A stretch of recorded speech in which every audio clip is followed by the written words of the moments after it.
Brian Muñez from 90 Day Fiance. Before the 90 days has fans thinking he pushed Ingrid too far.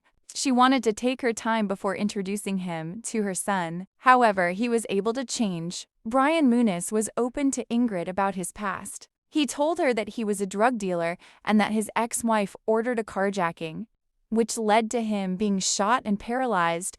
However, he felt judged. He reveals that at the end of the night, it was tense. They slept in the same bed, but they put their backs away from each other and went to bed, the 90-day fiancé. Before the 90 days, cast member didn't expect her to react that way. He feels that she lacks compassion.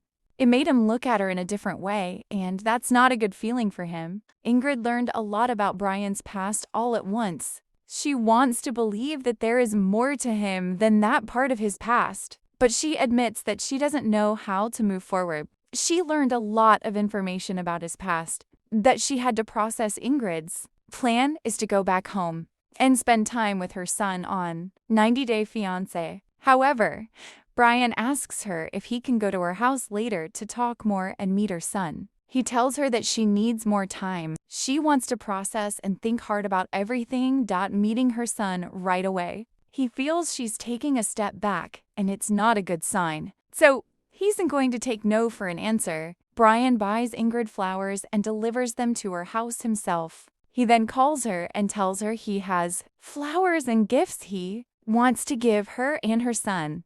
She agrees to meet him in front of her house. However, after seeing the flowers, she decides to let him go inside and meet her son. Brian Muñez is glad that he is able to meet Ingrid's son. He feels that meeting her son, Arthur, is a joy, the TLC star adds. He's just a perfect little boy. He realizes that there is a possibility that this could be his family. The 90 Day Fiancé, before the 90 days cast member feels Brian has a way with children. She wants to see this side of him more often. However, she introduces him to her son as an uncle rather than a dad. Many viewers feel Brian pushed Ingrid too far. One person says she asks for space, and instead he shows up at her house. Another person feels it is normal for her not to have him meet her son right away.